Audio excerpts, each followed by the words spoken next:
And so the elves within Suramar City became dependent on the energies of the well and are now completely reliant on it as a source of living energy. And the well itself has now become an abused and corrupted power source that's now known as the Night Well. And the Night Well shrouds the city of Suramar in perpetual darkness. Now, the elves within Suramar City are no longer true night elves. They've evolved into a unique elven species, now known as the Nightborn.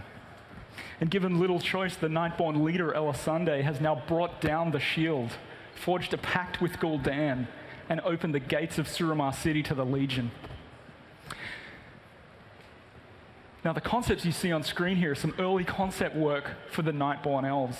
Now, they're regal and highly intelligent and master arcanists, able to conjure all manner of weaponry and armor at will. Now, this is just an early sneak peek at some of the Nightborn elves in game. This is an array of the males. Here's a look at some of the females, and you can see even in their clothing some of the conjured elements of their abilities. Now, within Nightborn society, crimes are punished by exile from the city. And exile's never a good thing for anyone, but for a Nightborn elf, it's particularly terrifying. Cut off from the city and the nourishment of the Nightwell, they suffer this terrible physical withdrawal. And the concept images that you see on screen here are for a faction that exists outside the city, known as Nightfallen. And here's a look at some of the Nightfallen characters that you'll meet in the Suramar Zone. And now, if a Nightfallen is unable to acquire any form of arcane sustenance, they regress even further to a state known as withered. And once a Nightfallen becomes withered, there's no going back. They become truly bestial creatures. And you're going to find the ravenous withered lurking all throughout the dark places of Suramar. Alrighty, let's take a look at what we got for Suramar. All right, so real quick. Right away with Suramar, we wanted everything to be unique about this zone, right down to the trees and the plants and the buildings. So we came across this style of doing these sweeping, arcing shapes, just like the Art Nouveau style that you were seeing on the ancient Night Elf buildings. So take a look at these cool colors. You have these magentas, these oranges, yellows, these pale blues. We took all those colors and threw them into these two concepts. These two pieces were our foundation pieces for this zone. Crazy, wonderful colors we have here. This is amazing, and we all loved this look. So with ancient Night Elves, you have to remember that with current Night Elves are druidic. These ancient Night Elves are arcane-based, and all of the magics and all the wonder of their empire is lost in an instant. So, you know, I want to talk about one thing really quick about what Jules said about the size and the scale of Suramar City. This is one of the most ambitious projects that this team has ever done, all right? We're talking about an entirely playable Night Elf metropolis where you can explore every inch of this huge city. So we're all really proud and really happy with what we've done with Suramar, but the zone is still a work in progress. As a matter of fact, if we weren't here at Blizzcon, we'd be at work right now playing Overwatch and working on Suramar. Or we'd be playing Overwatch, and then we'd be right back to working on Suramar. So we want to show you everything, but it is still a work in progress, so I'm going to show you what we have. So here's the latest version of Suramar.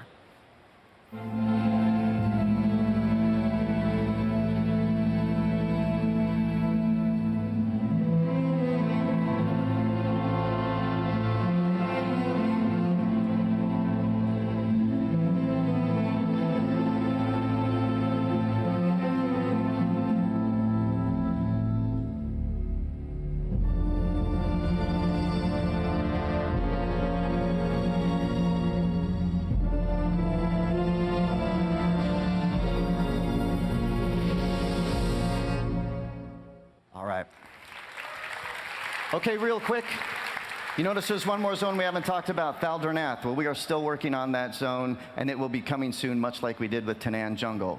All right, moving along. This is what you've all been waiting for. So here to tell you everything about Legion, and I mean everything, is our own beloved Ian Hassakostas.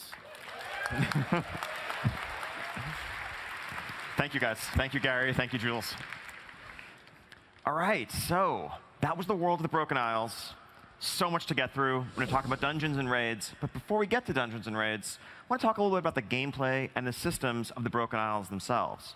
So as you went on this amazing tour of the world, you saw all the magical places you'll be visiting, the lands you'll be exploring. But one thing that was notably absent from what Gary and Julian talked about was the order you'll be tackling these zones in, right? Where do you start? Where do you end? Over the years, over the course of a lot of our past expansions, we've taken a few different approaches to how we flow players through the zones. Sometimes we've had a single starting zone, like Jade Forest and Pandaria. Other times we've had choices, like Vashir or Mount Hyjal. Other times, like in Warlords, it's been a faction thing, where Horde started in Frostfire, Alliance started in Shadowmoon. So as we started thinking about and talking about the Broken Isles, we figured, all right, you're going to start out in the city of Dalaran, which is kind of your flying fortress, your base from which you mount your assault on the Legion, and then you'll work your way clockwise around the zone, culminating in Suramar, maybe getting 2.5 levels each step of the way. So you'll probably hit 110, kind of late in High Mountain, maybe Suramar. But while we were doing that, we started building the expansion with this in mind in this direction. While we were doing that, we were, of course, continuing to work on Warlords and to see how some of our Warlord systems were playing out. We were learning a lot more about how to make content in combat that scales. So in our raids, we have flexible raiding from 10 to 30 players. We have time walking that we introduced in patch 6.2, where we allow players to run old content regardless of their current power level. Even the Proving Grounds now actually use a model where the things you're fighting scale up to match your gear level. And so we were looking at how that was playing out and started talking on our end, well, what would it look like if we extended that tech? What would it look like if we extended that approach to the world as a whole rather than just instances? What does that mean potentially for the Broken Isles? Well, what if instead of starting in Azuna and working your way counterclockwise, if you wanted, you could do this? Or what if you wanted to do this? Or what if you wanted to do this? In a world where the zones scale, all of these things are possible. Wouldn't that be cool? So, in the Broken Isles,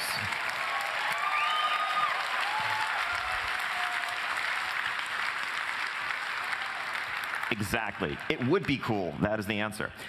In the Broken Isles, there are going to be 4 level-up zones that all scale flexibly. So if you want to start in Azuna, or Stormheim, or Val'Sharah, or High Mountain, you can choose the path you want to take through the Broken Isles. You can explore the world as you choose. You can carve your own path to victory and to the defeat of the Burning Legion. Now, regardless, your objective in each of these zones is to recover, to acquire the Titan relic from that zone known as the Pillar of Creation that is needed to seal up the Tomb of Sargeras, to stop the Legion invasion of our world. And so it doesn't matter which zone you start in, you're going to have to go to all 4. If I were better at art, this slide would actually be like a Mega Man mock-up with the 4 zones in the corners and Gul'dan in the middle instead of Dr. Wily. But that's basically how you can see approaching the expansion, right? You start in one level, move on to the next. Eventually, all roads still do lead to Suramar. Suramar is a fixed level, max level 110 zone. The entire zone exists for players who have already been to the other 4 zones, who have reached the maximum level of 110, and that is where your journey will come to its conclusion, at least for now. One of the great things the flexibility also does is it makes it much easier to play with your friends. It removes the barrier of level to just jumping in and questing in the outdoor world. Let's say the expansion comes out, you've hit up Azuna and Stormheim, you're maybe level 105, 106. Your friend has gone to High Mountain, they're only level 102. You both log on, you'd like to quest together. Today, that's impossible. But in Legion, you could both go to, let's say, Val'Sharah, to which neither of you had previously been, adventure alongside each other, have a great time playing all new content, and it would all just work. So one question you're probably asking, well, how? How does this work? So a couple of key details. First off, we are not scaling you down. We're not nerfing you. As you walk around, your stats aren't going to suddenly be depressed to match the level of the zone that you're in. We're scaling the world around you.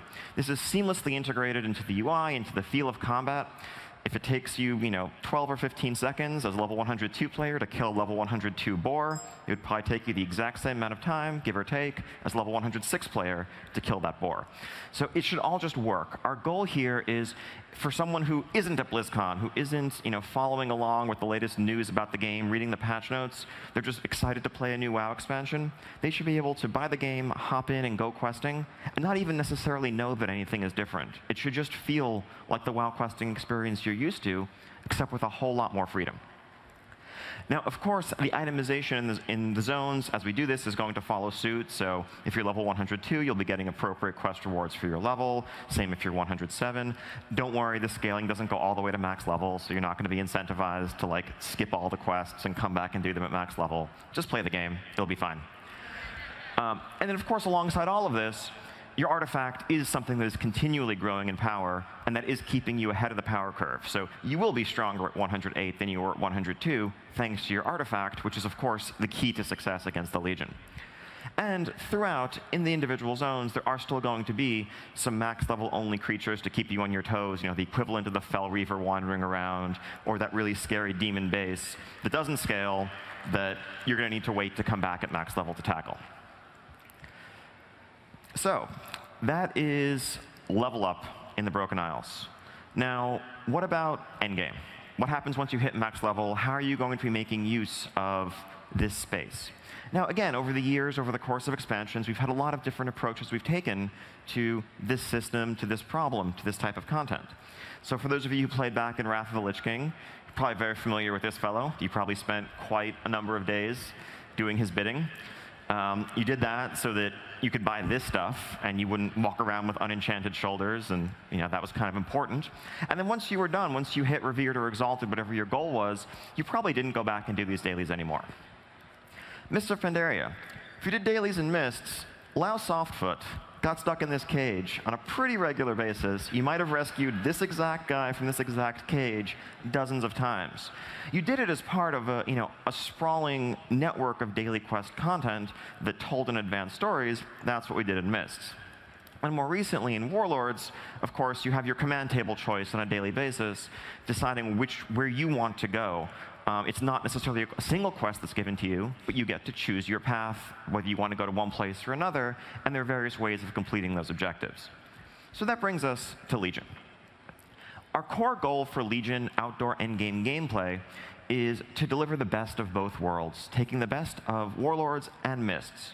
We want to keep the player freedom, the ability that we had in Warlords to choose where you wanted to go, to choose how you wanted to complete your objective on a given day.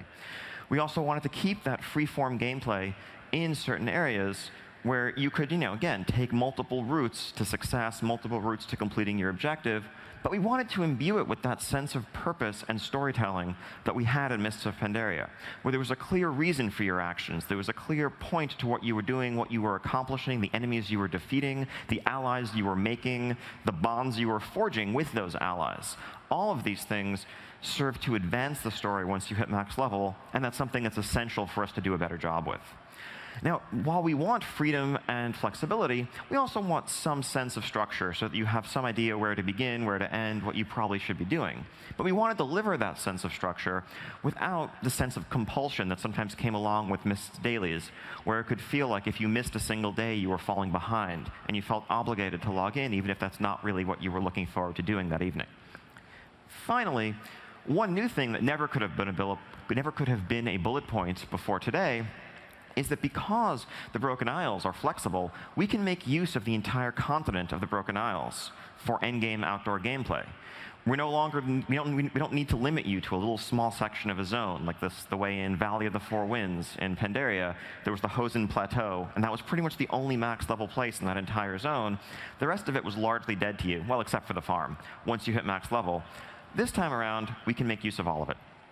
So bringing all that together, what does that mean? So what we want to do in Legion is have a system of outdoor world quests constantly ongoing, constantly shuffling, so that every time you log in, your map is littered with various objectives, various types of gameplay, varied reasons, varied rewards, and you can choose what you want to do, which zone you want to go to, how you want to approach tackling the outdoor world. So each one of these icons that you see on the map represents a world quest, an objective that you can just go to. There isn't necessarily a daily quest giver giving it to you, and there's a reward that's plainly visible there. These will be around for some period of time. They will vary wildly from maybe just a few hours for a simple objective like this that gives you artifact power, and you're not really going to miss it if it's gone, to an entire week for something that is rare or more epic in terms of its reward.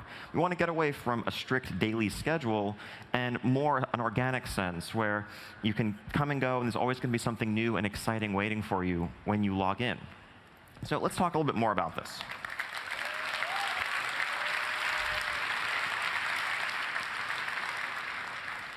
So really the hallmark of the system as we see it is variety. We want to overwhelm you with choices. We want to overwhelm you with options.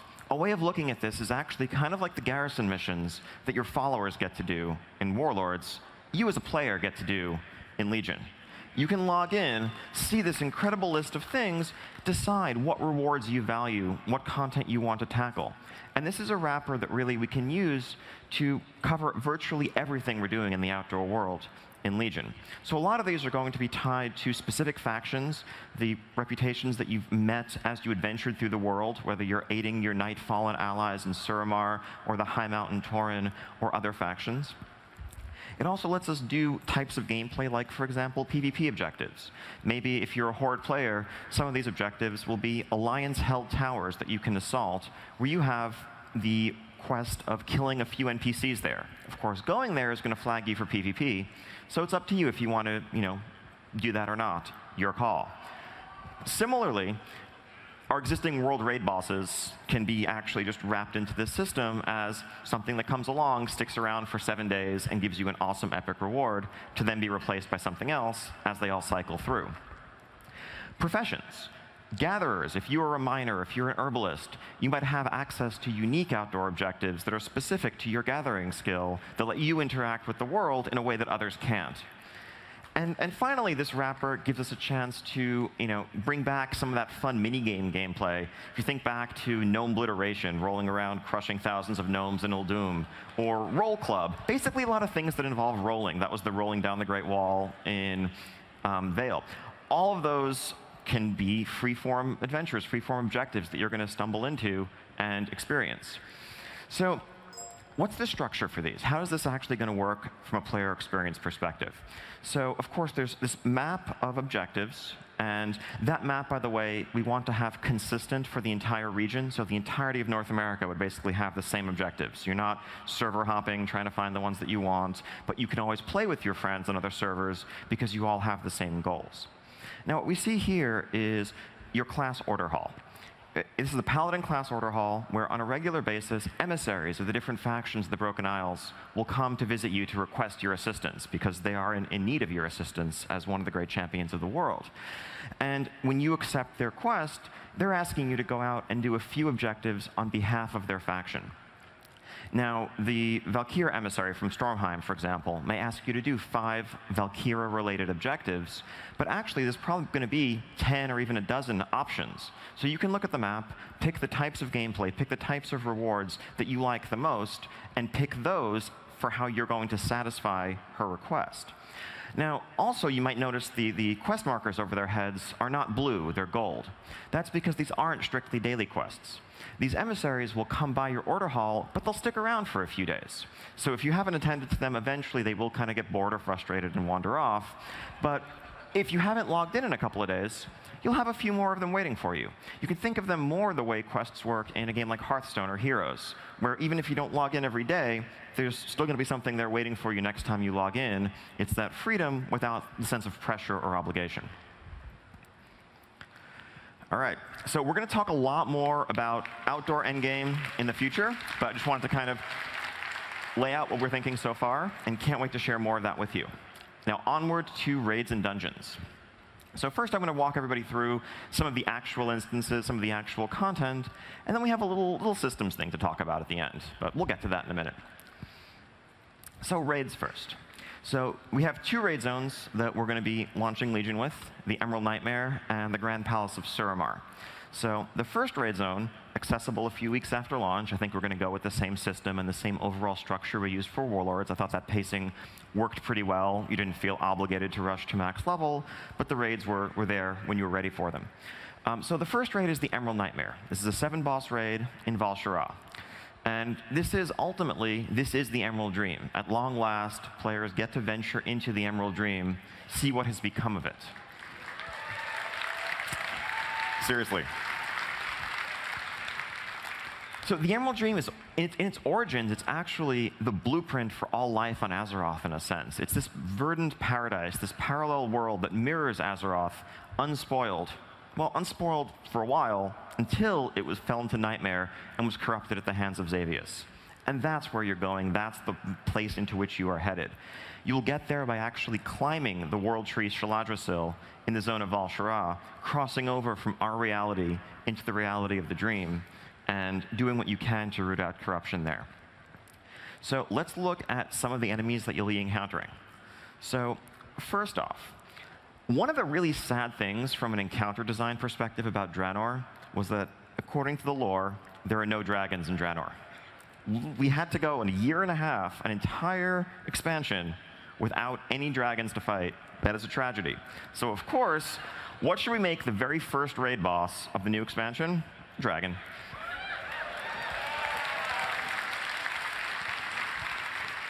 So what you see in front of you is the Pestilence Worm. This is the first boss of the Nightmare Raid. Once in life, a green dragon curled around the tree, guarding and defending the dream. It was now kind of a ground zero for the corruption and has completely turned from a dragon of life into one of death and decay. So, this is basically just corruption and plague dripping from the bones of this dragon. Really cool encounter. Next, Cenarius. Slight spoilers. So Cenarius, as demigod, mentor of Malfurion, one of the most powerful druidic figures out there, as close as he is to the Nightmare, that makes him equally prone to its corruption and equally vulnerable. So whether he dies or not, that's something we'll have to see, but you will be facing him as a raid boss in the Emerald Nightmare. Finally, Xavius. Now, when he manifests himself in our world, Xavius looks like a satyr. But in the Nightmare, this is his domain. We play by his rules. He takes on any form he chooses, and he is grossly misshapen, grotesque, and he awaits at the deepest, darkest heart of the Nightmare when you make it there. So that's going to be the first raid zone. Second, actually, let's watch a video.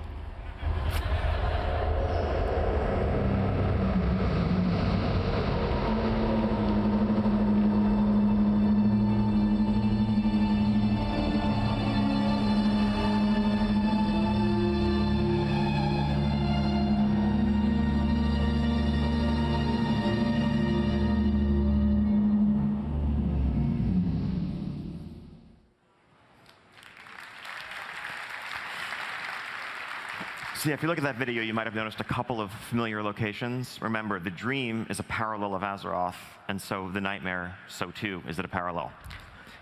Next from there, later on, we'll be moving on to the Palace of Suramar. This is a 10-boss raid that is Gul'dan's base of operations, where the Legion are in league with, as Julian mentioned earlier, the Nightborn of Suramar.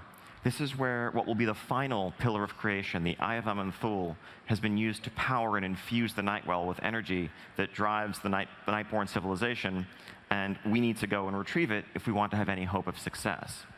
Now, though this is Gul'dan's base of operations, this isn't a dark demon raid. This is a majestic elven city. This is the height of elven civilization. And so it's actually a really exciting zone for us to build and a very new type of environment for us to set a raid in.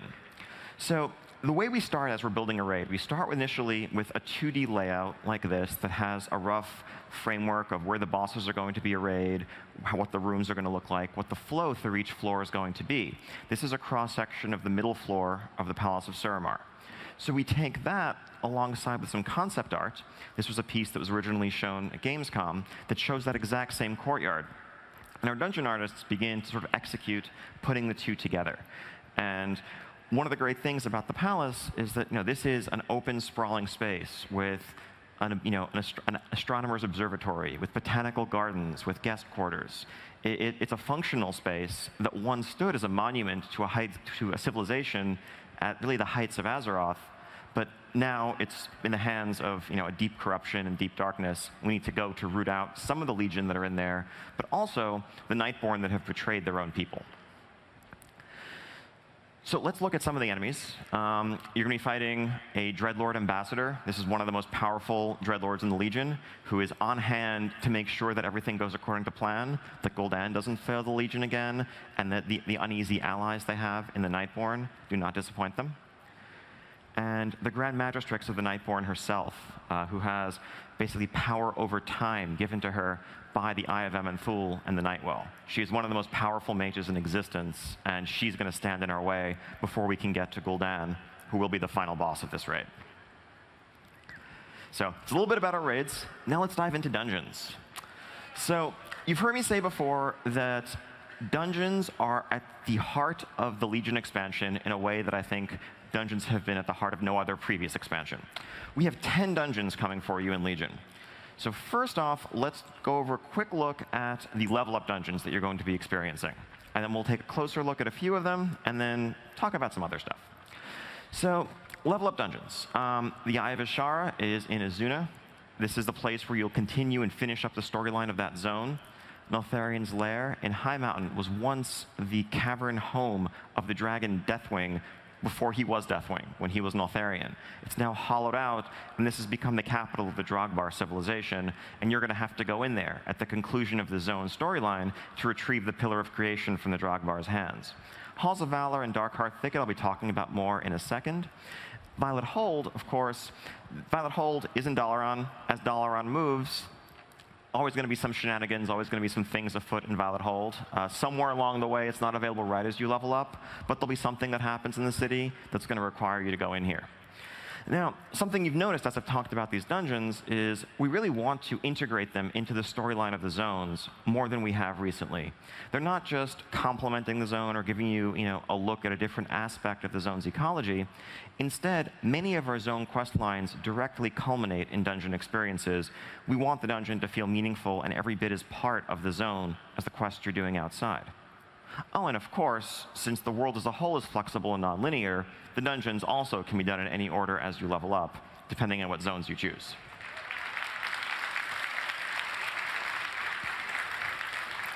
So at max level, we have 5 more dungeons that you'll have access to once you hit 110. So in Azuna, you'll be able to return to the Vault of the Wardens, which Eric mentioned earlier as part of the Demon Hunter start experience. Demon Hunters escape from the vault as it comes under attack by the Legion and falls into ruin. You're going to need to go back there at max level to uncover the secrets of why the Legion was attacking in the first place, and what Gul'dan was up to, and why in the world he wanted Illidan's body. Blackrock Hold is a keep overshadowing Suramar. We'll be looking at that in a second, as well as Helheim.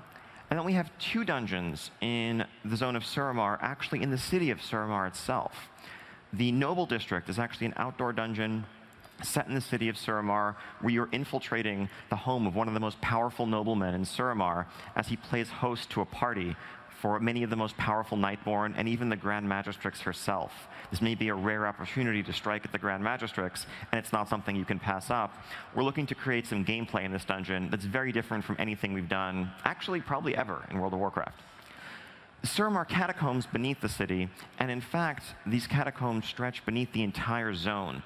So the zone is riddled with this network of underground tunnels and interconnections, and we're going to need to go down in here to find an entrance to the palace. Even a little bit of a mini attunement, you might say. It's basically the only way, because of course you can't go in the front gate of the palace, it's all sealed up. The reason why you're going in here is to find another way in. Maybe there are hidden secrets. The way the palace is going to work, actually, you will come in from underground and work your way up through the very foundations of the Nightwell, through the basement of the palace, to eventually reach its highest heights. Now let's look at a few dungeons more closely. So, Darkheart Thicket. This is a level-up dungeon in Val'Sharah, and this takes place at the foot of the corrupted world tree, Shaladrasil. You're going to venture in here to the heart of the forest's corruption, and you're going to need to do this as a culmination of the zone's storyline to rescue an ally who's been trapped in the clutches of the nightmare. let's take a look at what this looks like.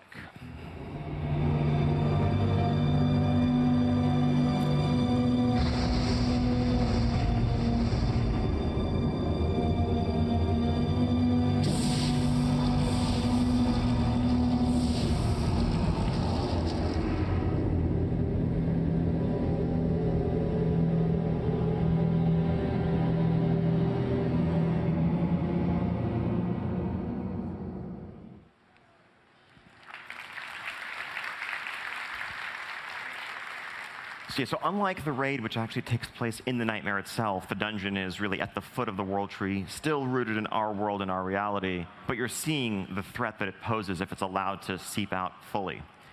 So now in Stormheim, we have a couple of dungeons to talk about more closely. So the Halls of Valor, or Level Up Dungeon, this is very heavily inspired by the mythology of Valhalla. And these are the halls, the golden, glowing halls in the skies, where the greatest warriors of the Vrykul go, so that they can spend eternity brawling and feasting and hunting and reveling in their glory.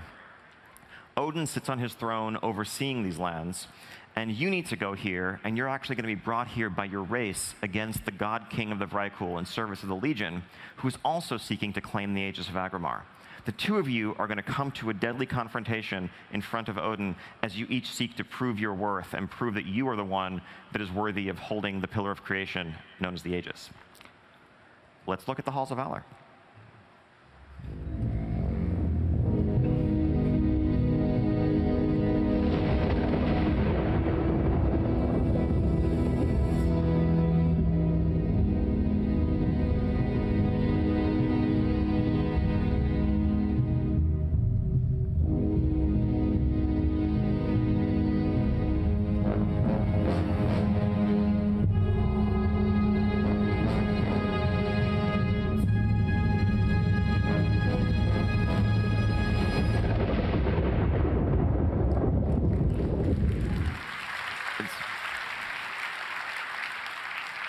Yeah, Halls of Valor is one of the best looking dungeons our team has ever made. I can't wait till you guys get your hands on it.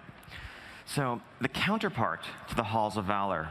So whereas the greatest warriors of the Vrykul ascend to spend an eternity feasting in the Halls of Valor, the cursed, the fallen Vrykul, they are ferried on the ship of the damned to Helheim, the domain of the fallen Valkyr queen Helya.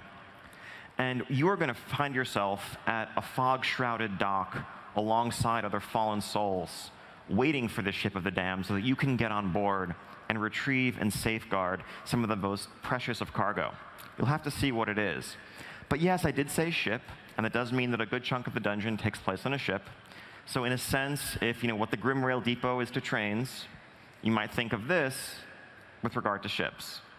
This speaks for itself.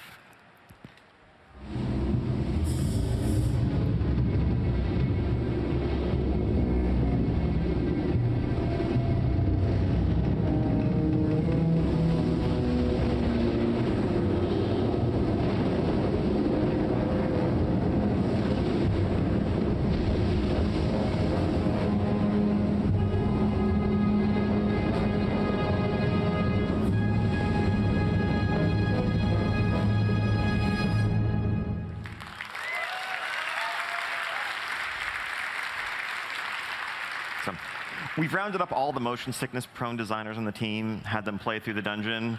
Everyone reports it's good, so fingers crossed. One last close look, Blackrock Hold. So as Julia mentioned earlier, Blackrock Hold is an elven fortress towering over Val'Sharah. This was carved from basically a mountain of black stone, and it represents a militaristic side of Night Elves that we haven't really seen much before. Atop Blackrock Hold, this was the ancestral home of Lord Kurtalos Ravencrest, who was originally Illidan's mentor. We're going to need to go in there on the trail of Illidan as we seek to unravel and discover the secrets behind what Illidan's up to and what the Legion is up to. So, Blackrock Hold.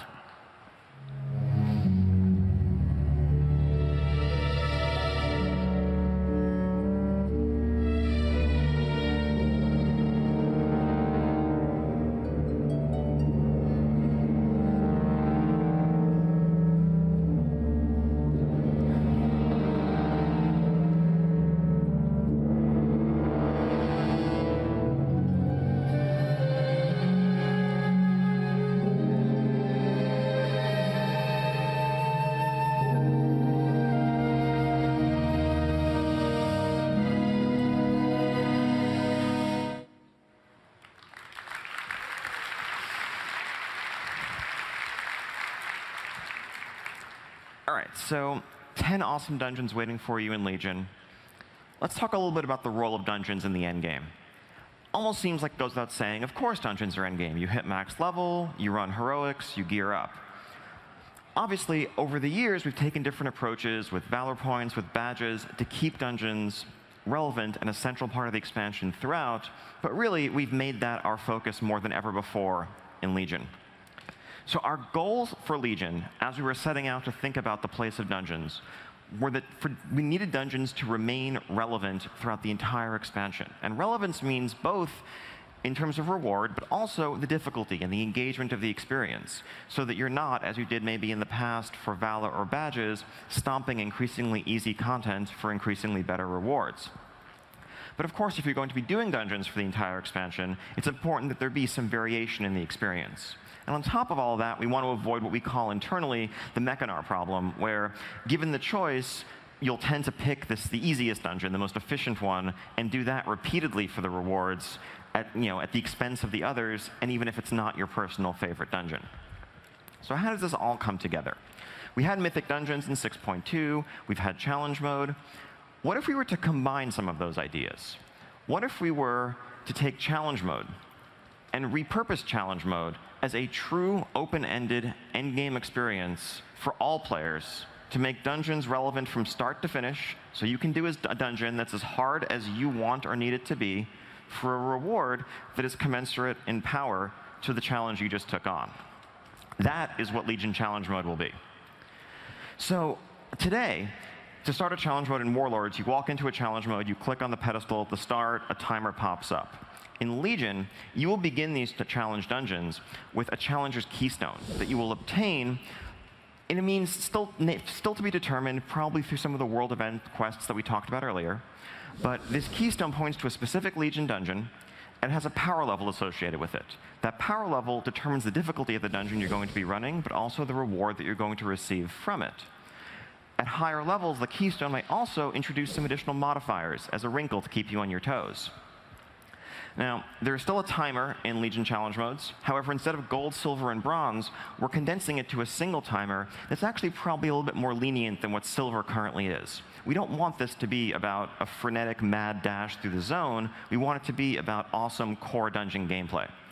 If you beat that timer, then you upgrade your stone, and you can take on a higher, more powerful difficulty level and better rewards. If you fail, well, then your stone is depleted, but you still get loot for completing a challenge dungeon regardless, and the quality of that loot depends on what you just completed, even if you didn't meet the timer. So again, core philosophies here. We want to scale the dungeon up to suit your skill, your gear, your preferences, not scaling you down the way current challenge mode does in Warlords, because that feels increasingly bad as you get stronger. We want the focus to be on the combat gameplay of dungeons, not just go, go, go, go, go as fast as you can, and AoE pull and stun, but rather what makes dungeons the awesome experience they are as part of the MMO genre as a whole. We want unbounded progression. As good as you are, there will always be a challenge waiting for you. There'll always be another step on the ladder. And finally, there are new modifiers to master each week as you get further into the system. Now, what does that mean? So let's take a look at what the UI might look like for starting a challenge. So here we see a pretty high-level keystone that's being used to start the Halls of Valor. We see some significant modifiers to the health and damage of the creatures, but then also 2 additional affixes that are going to modify the dungeon. So this keystone has the Raging affix. Raging affix means that when all creatures in the dungeon get below 30% health, they're going to deal double damage until killed. That's going to change your approach a little bit. Suddenly you can't walk in and AoE cleave down every pack of mobs. You need to really focus fire. You really need to single target in a way that you didn't before. And that's just one example of many in terms of how we're going to change up your gameplay. So imagine extra mobs, extra enemies and pulls. Imagine a challenge dungeon where all corpses are going to explode and leave fire on the ground after they die. Or just to keep your healers on your toes, what if everyone is taking constant damage over time while the dungeon's in progress? You think you can handle that? Fortunately,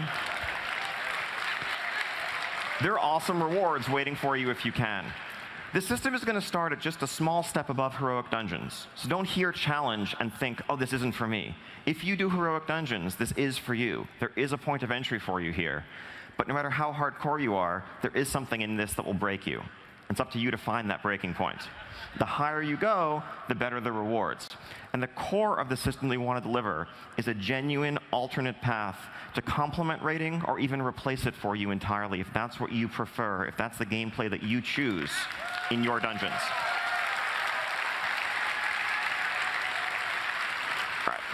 All right, so just to wrap up really quickly, that was just a slice of what we have in store for you this weekend and what we have to talk about Legion. Thank you so much for coming out. I know one question that's probably in everyone's minds is, when do I actually get to see more of this? When do I actually get into beta to play some of this myself? Good thing you ask. So the first thing we do after we get back from BlizzCon, well, probably going to be to sleep. The second thing we do is going to be to start getting our beta servers prepared for a closed beta launch. That's going to be coming in the weeks immediately following BlizzCon. Make sure you're opted in. Can't wait to get people in to experience the world, to experience the game that we're building. So finally, for those in attendance today, and staying tuned for the rest of the weekend, we have a lot more to talk about with Legion. In Hall A later today, we're going to have a cinematics panel focusing on the amazing cinematics that you saw earlier and more. And tomorrow, we have 2 additional panels. We're going to have a game systems deep dive where we talk more about artifacts, class orders, items, professions, and the rest, as well as classes. And then a Q&A after that. If you have any questions after this panel or just that you've been musing on yourself that you want to submit, stop by the Dark Moon Fair booth in Hall A. You can drop off your questions for the Q&A there. Thank you so much for coming out. Enjoy the rest of BlizzCon.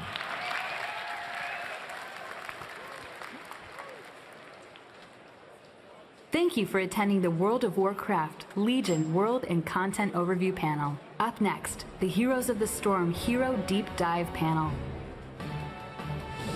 You're watching BlizzCon 2015 presented by DirecTV, your exclusive home for everything Blizzard. Wow. Action happening in Hall D. The Dark Moon Fair is firing off. The cosplay is all over the place. Wow, man, those statues are fantastic. It's been so amazing. We just got so much information. Tons of information. We are back here on, this is the first time using the Blizz Couch. Blizz Couch. Welcome to the Blizz Couch. Super excited about this whole thing.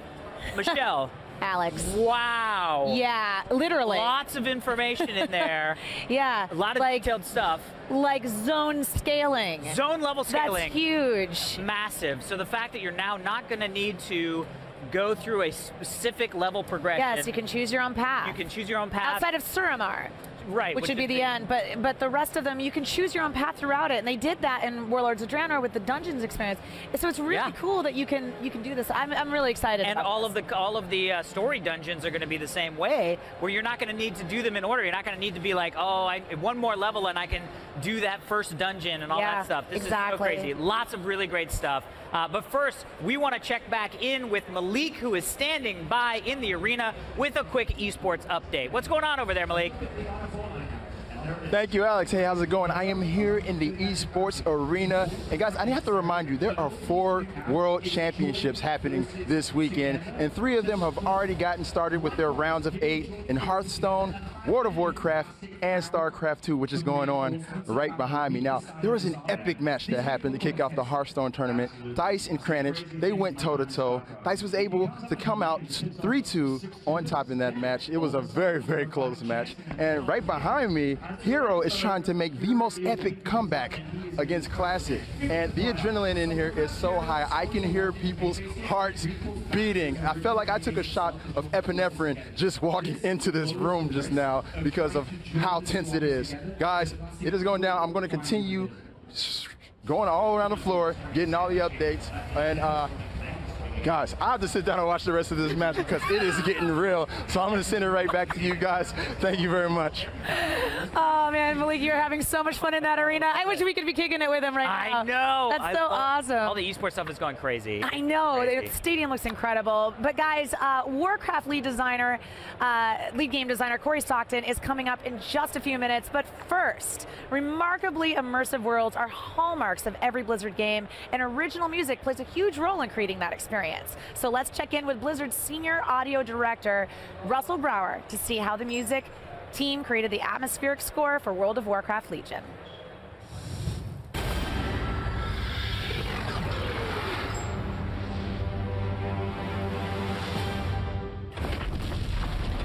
I've seen kingdoms burn and watched brave heroes die in vain.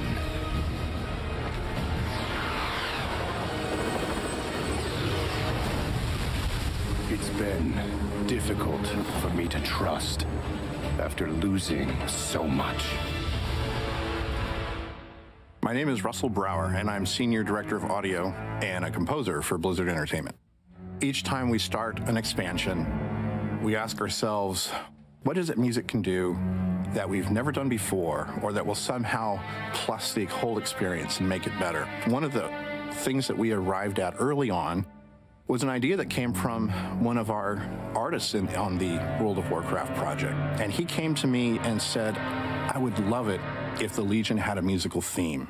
Whether the Legion is coming, whether they've been here, or whether you're in the thick of it, there should be something in the music that tells you more about it. And so we thought, okay, music is a way to sort of telegraph, sometimes subtly and sometimes like it'll bang you over the head. It'll let you know that oh, this is the Legion, and they have their own unique signature. Open fire!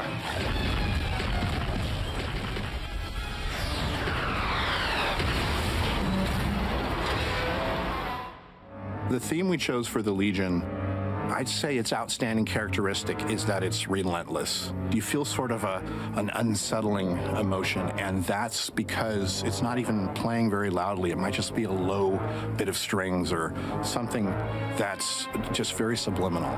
This is maybe something that, you know, we're not equipped with. Like, we might need a bigger boat to get through this. Virtually every Blizzard game has many composers, not just one, and there's a reason for that. There's a richness that comes from all our individual strengths, and it's a force multiplier when we all work together.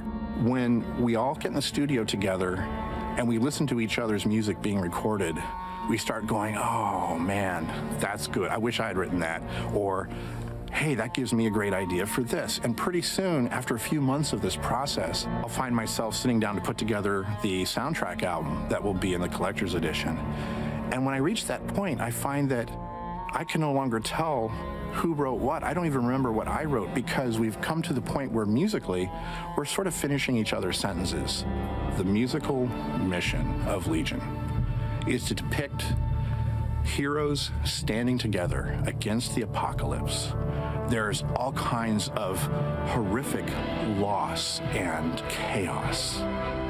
But in the end, compassion and sacrifice comes shining through, and that's the heart and soul that hopefully you'll find between the notes in our musical score.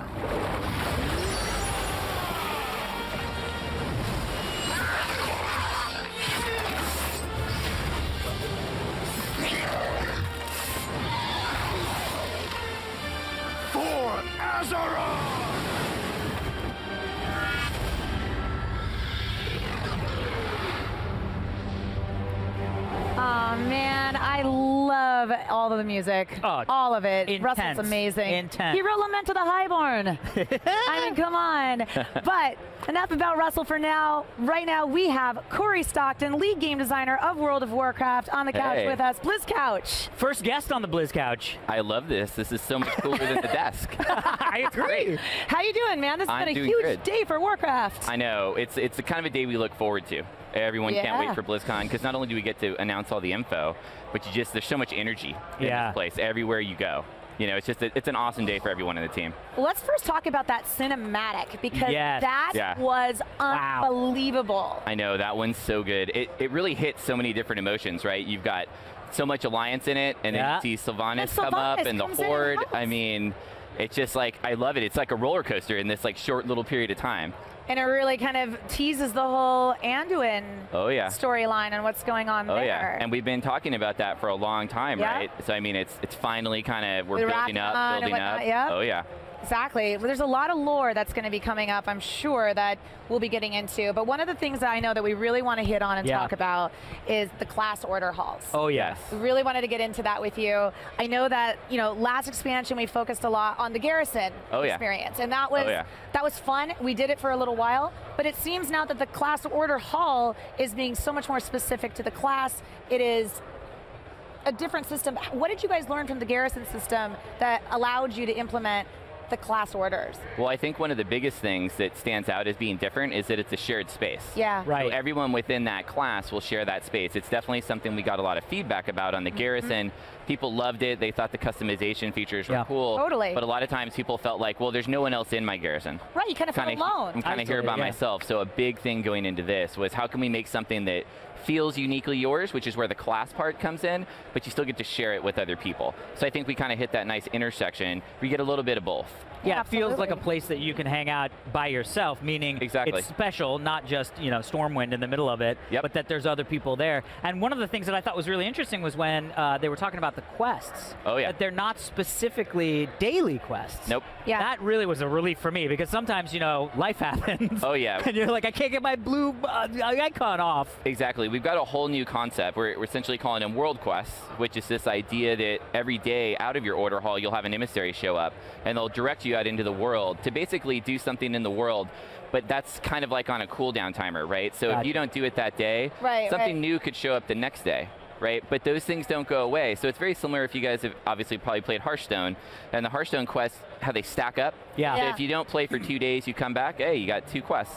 We really like that concept, so we're going to take that and do that same thing here. So if you can't do that emissary's quest, like you were talking about, it'll be there 2 days later. Yeah, so it doesn't feel like you missed out. Exactly. Exactly. Yes, yeah. Exactly. It's like we always want new content there, but I think you got to be able to play at your own pace. Yeah, definitely. most definitely. Well, you know, Corey, we do have a question from Twitter for you. Okay. It's from Brun Flabo, and he asks, regarding flexible questing, if you want to follow the lore, where do you start and go afterwards?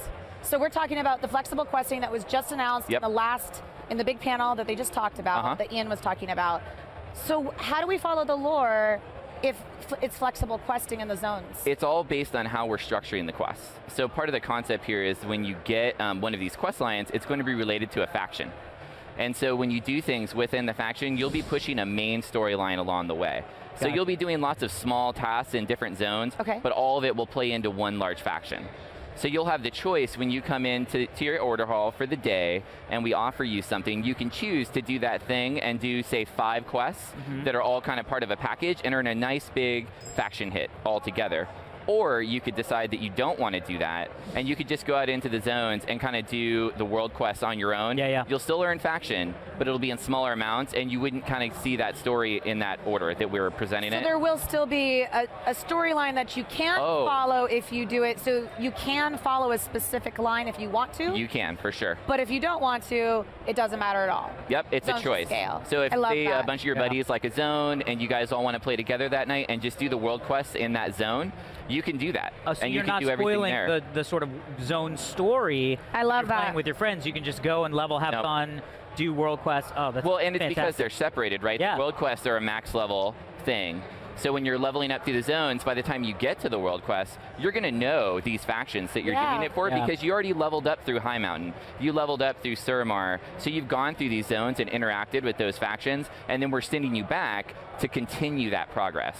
So we really see it as an extension of the leveling into the end game. That's so amazing. I have to talk about the challenge dungeon keystones. I am a huge Diablo 3 nut. And when he started talking about the challenge keystones, I was like, Greater Rift keystones in World of Warcraft dungeons? I had to change pants quickly.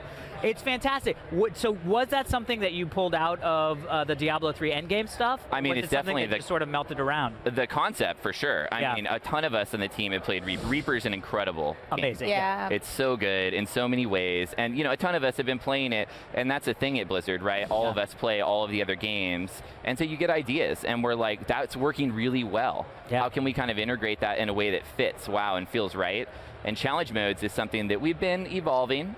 You know, over the expansions, we had the original idea. We've pushed it, kind of changed it a little bit, and it's something we like. I think people like the challenge, but once they were over, It was just kind of over. Yeah. So this concept is great because you can really keep pushing yourself, push it. That's fantastic. Corey, thank you so much for stopping by. Oh, we are to be our first guest on the Bliss Couch. It's amazing. Well, we're going to take you over right now to the Heroes of the Storm Hero Design Panel. Much more coming up. We'll see you in a bit. Welcome to the Heroes of the Storm Hero Deep Dive Panel.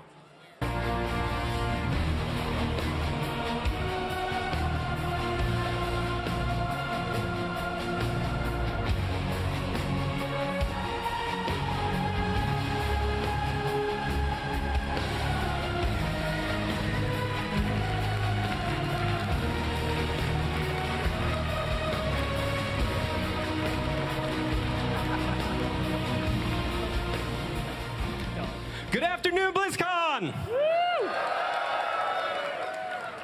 This is pretty cool. Who saw the opening ceremony and is excited to hear more about Lunara, Greymane, and Cho'Gall? Well, we're really happy that we have this opportunity to share this information with you. My name is Hugh Shelton. I'm the lead hero designer. I'm joined by Phil Gonzalez, lead character artist, and Ken Eric Hagman, senior game designer. So before we take a look at the new heroes, let's look back at who we've released over this past year. As you can see, we've been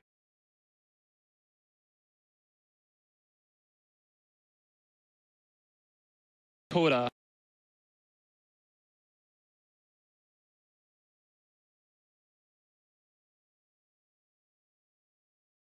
Which is very normal. So he won the first two-player maps, which are more standard. Sure. Maybe Pritchard is a little bit odd, but he lost on the big map Cactus. And if we would follow up with Iron Fortress again, which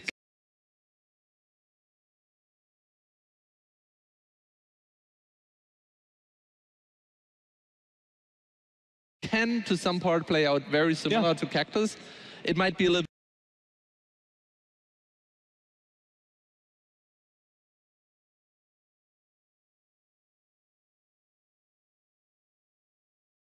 bit harder for mentally, but Coda, he can just get a quick victory once again. Maybe. I think that's a very good point. I do want to jump in and also add that SKT1 has 4 players here, as well as both of their top 2 coaches. So he definitely has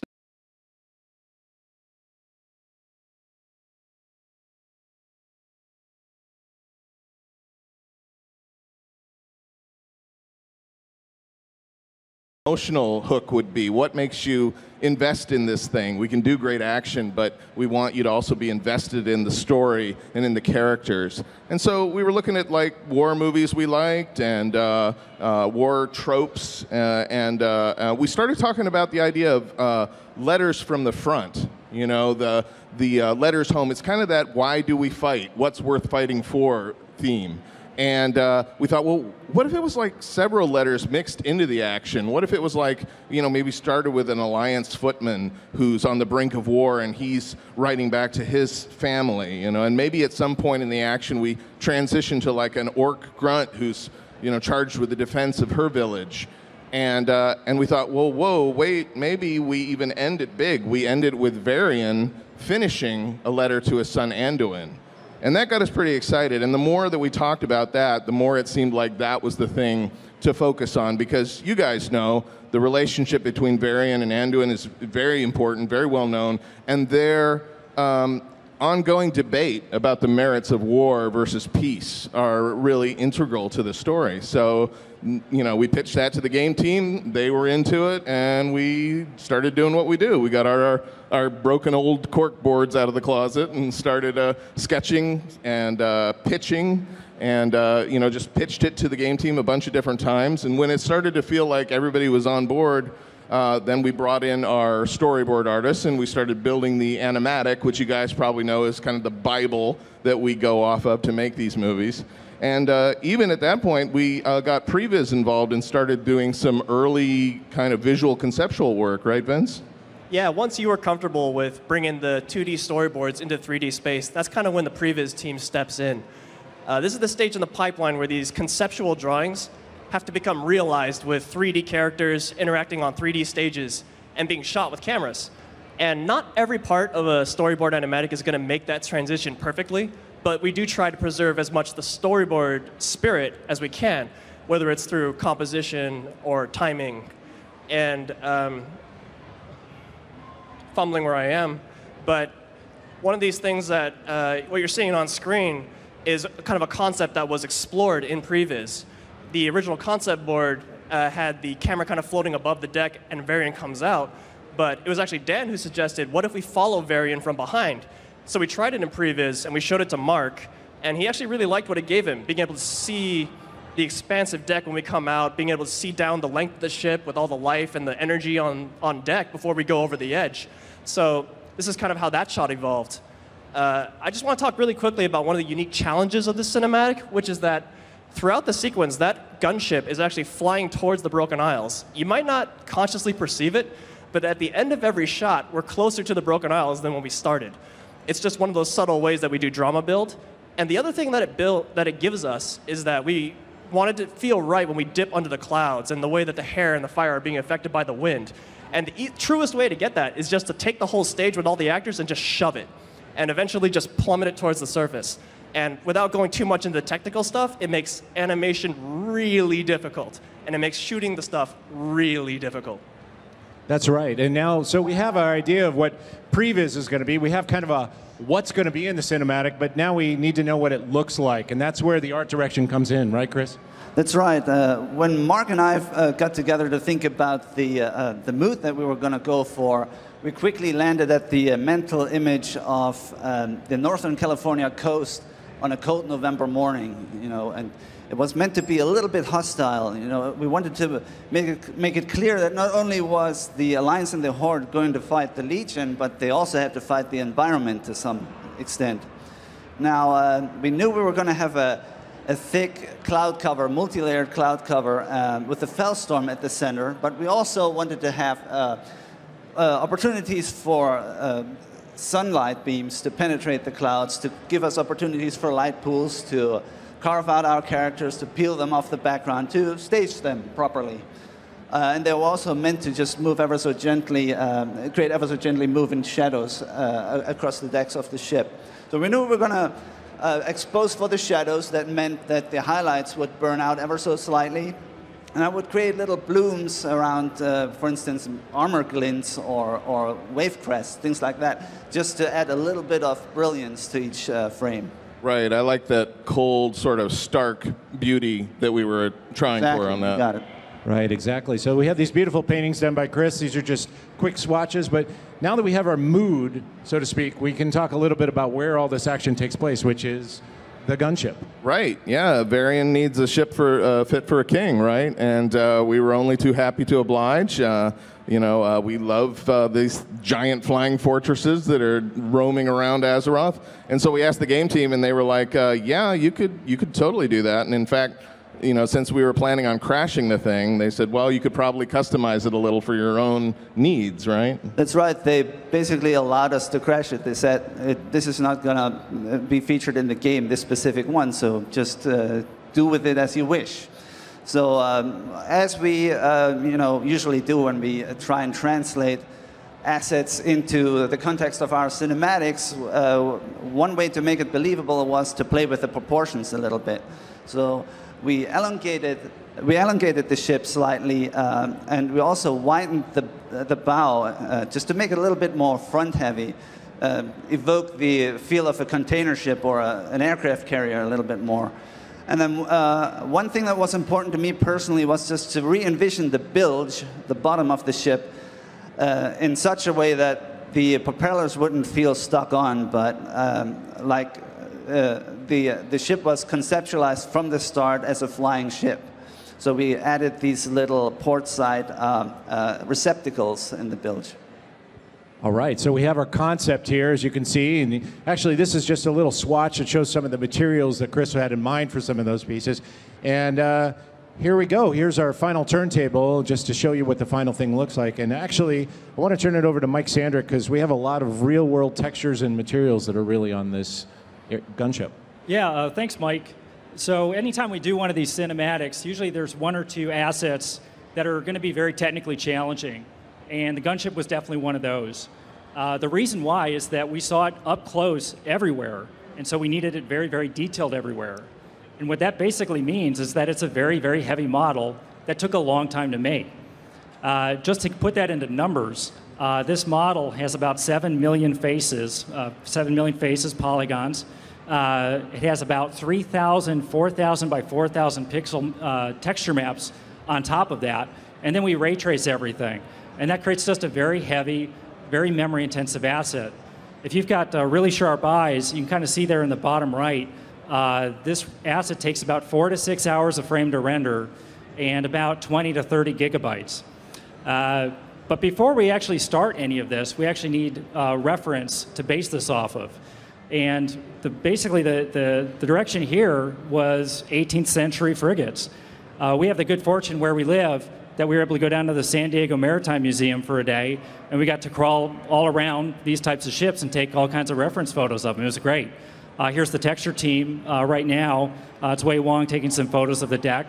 So we just went and crawled around these ships, took pictures of the deck, the ropes, cleats, anchors, cannon, all these little bits of the ship that make it what it is. You can take a look at the decks of these ships. They're just really, really busy. We had to hand create all of that, one piece at a time. And basically, this was all based on this reference that we saw. Seng Jing Song and Jung Ha Baek just did an outstanding job putting this together. That said, this is an 18th century frigate that flies. So our reference gathering didn't stop here.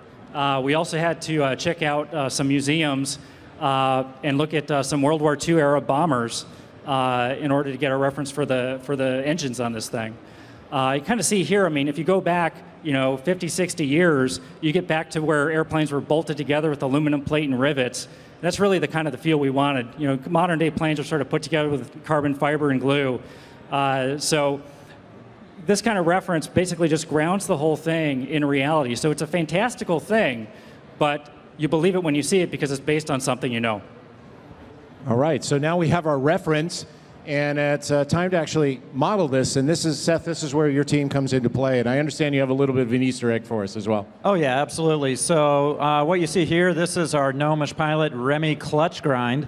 And basically, at the beginning of the project, we had some extra time, and we decided to model this out. And we were like, hey, can we find a place to put this in the cinematic? It's actually in the cinematic, so if you guys look the next time you watch it, you can find it in there. And before we do a little tour of our Alliance gunboat, I think Mark was going to give us some sound effects. I do the sound effect? Okay, here. Okay, yeah, that'll be good. So let's take a look at our Alliance gunship. Okay. So what you can see here is, over the noise of the loud helicopter blade, is we have these turboprop engines. On the side, we have anti-aircraft cannons. We have retractable cannons. On the front, we have this aerodynamically designed eagle prow. We have armor-plated 50 caliber cannons. We got hand-to-hand weapons, all sorts of stuff on the deck, all the clutter Mike was talking about. And now we're going to use our gnomish world enlarger, and we're going to zoom into the cabin here so that we can take a look at where Varian is at his desk at the beginning of the cinematic. And this will kind of lead into some of the art direction for the cabin here, and we'll kick it back over to Chris to talk about that. Right. The cabin was actually envisioned at first as a much more expansive space. Mark felt, after looking at it, that really it should feel a lot more claustrophobic. So as the 3D animatics dropped in and the storyboards dropped in, we realized, you know what, all this space really needs to do is act as a backdrop to the character, so we designed accordingly. Now, if you look closely, you'll actually see that there's a number of items on the desk that have been reused from prior cinematics. There's the candle holder from Diablo 3, as well as the quill that Leah wrote with, so for the Hawkeyes amongst you. Now, one of the big items, a story point carrying item in this entire cinematic is the compass, and Mark's going to talk about that one. Yeah, well, to me, the compass kind of is Anduin. It's like the talisman expression of a sun. And so it was a very important prop for us. But also, if you look at the concept art there, you can see LW inscribed there. And the intention was, this is Lane Rin's compass. This is a king's family heirloom passed from father from son, from king to king. So very significant and deserved a lot of love. That's right. And because it's such an important story point, we researched a number of different application methods for the portrait. The Anduin portrait was going to go into the lid. At first we thought, wouldn't it be cool if it was just sort of a metal etching process they would have used, and it would have ended up looking very monochromatic. But as we saw the shot, we felt, what this shot needs is a little bit of color. It's a colorful focal point, so we re-envisioned it as a miniature oil painting, the same way you'd find it in an antique pocket watch or an amulet. All right, so we have our portrait. We've talked about Anduin. We actually haven't talked yet about Varian. Obviously, he's the hero of the cinematic. Right, here. Yes, and there are a lot of Varians out there, right? I mean, there's all the wonderful artistic expressions of Varian done by Blizzard artists, but there's also comic book Varian, right? And there's the in-game model of Varian, but there's also the Lords of War Varian, which is somewhat different. Not to mention all of the great fan art that's out there. There's a lot of great Variants out in the world, and so our challenge was to try to take what we thought was what would encapsulate into the best Variant for this cinematic, right? Right, and now we have Chris. This is your portrait of Varian. Tell us a little bit about it. Right. So as it just so happens, whenever we get to re-envision a character for our cinematic context that hasn't been featured in a pre-rendered before, we just jump at that. So for this occasion, I felt, it would be good if the things he'd been through in his life, at some point, Varian was a gladiator, he lost his memory. I mean, this guy has seen a few things. If that was represented in his appearance a little bit, taking all the other depictions, the prior depictions of him into consideration, of course. So I went for a little bit more of a chiseled look, a little bit harder, just to get that point across. And if the other big challenge we had, here you see the 3D model. The other big challenge we usually have with our characters is, and this happens especially in the World of Warcraft universe, is translating the character proportions into the pre-rendered context in such a way that it remains practical and it remains believable. So there was actually quite a bit of back and forth between the animation team, the rigging team, and the modeling team to try and work out the size of the shoulders and the size of the knees, etc., so it would actually work in the cinematic without too much interpenetration. Okay, so we have our concept for Varian, beautiful painting, and now we need to turn it back over to Mike Sanders and talk a little bit about how this was created from a surfacing perspective. Yeah, so even though Varian is a bit fantastical in terms of proportion and facial features, we still needed this grounded in reality so that you'd believe him when you saw him on screen. And basically that meant for us basing his texture maps, his shading, on real people. So basically our reference, we went around the office and we took as many pictures as we could of as many 40-something-year-old white guys as we could. Mike Kelleher, that's a beautiful myself, forehead. I'm gorgeous. Included. These are the closest up photos I've ever seen of myself. It's hard to look good this close. But the beauty of these photos, these are about 6,000 by 4,000 pixels and only a portion of the face, is that it captures all the wrinkles, the pores, the zits, the pock marks, chicken pox scars, all that stuff. Hey. And basically, that's what makes skin look real. And that's what we basically did. Then our texture artists, Sam Alicia and Wei Wong, took these photos and projected those on our Varian model, and then did a extensive cleanup after that in order to fit the actual facial proportions. But if you zoom in here, you can see all those sort of busted capillaries and beard stubble and sort of the discoloration of the skin. A lot of that is not hand painted. A lot of that is coming from those photos, and then we clean it up afterwards. That saves us a ton of time, and that also just makes it look a lot more believable because we're starting from a photo. Here's just a little hint at the kind of resolution that's on Varian. All those texture maps, there's 20 there. Those are all 4,000 by 4,000 pixels, and those are only the color maps that go on the head. There's actually about as many texture maps on Varian as there are in the entire gunship. Here's a quick look at the hair layout of Varian. Varian's got about as many hairs on his head as a real person. That way it just sims and animates more realistically. We did do one cheat where all the hair that's growing off the scalp ends in the ponytail hair holder, and then we grow brand new ones out the back end, and that just guarantees that when it's animated, it's always locked in there. And yeah, here's Varian all put together. Just like the gunship, this is a very heavy render. These take about 4 to 6 hours of frame and take about 20 to 30 gigabytes of memory to render. Very heavy. That's not only because of the heavy model and the heavy textures, but we also have hair all over it, on the clothing and on his head. We have beard stubble, we have peach fuzz, all that adds render time, and then we ray trace everything. Everything is reflecting everything else, even the skin is subtly reflective, so you can get that skin glow that you see on real people. And basically all of those things combine so that you create something that is believable when you see it on screen. And once you got your star and you start putting them in front of a camera, one of the most important decisions we're going to make is what lens are we going to shoot them with. So one of the visual aids we have to guide us are called lens tests. And you're going to see a series of them on screen right now. And it might look like it, but Varian isn't animated right now. He's in a key pose, and we're just cycling through our lens kit for the show, going from wide to longer. And I think you can notice how his features are kind of changing depending on the lens. And so we're basically just trying to find Varian, much like a live-action actor, we're just trying to find his beauty lens, the lens that really makes his features the most flattering and just not flattering or unflattering. And we're weighing at the same time kind of the emotional feel we're trying to get from a shot. And part of that goes into his relationship with the environment, which changes as we go from a wider to a longer lens. These are just some of the questions that we ask ourselves as we make this lens choice. Yeah, we carry these lens choices all the way through production as well. It's something that Vince and the previous team do with Mark early on in production, but as you get all the way to the end and you start adding surfacing on things and we get into lighting and compositing, that's when we kind of start picking things like f-stop. We're going to decide how much depth of field we're going to put on the lens, with the chosen focal length. And we try not to unrealistically do that. You can in the 3D world. You can break everything and turn knobs all you want. But we actually shoot reference and look at it and say, okay, well, if we were to pick this focal length on a camera, what would the restrictions be in terms of the f-stop I would need?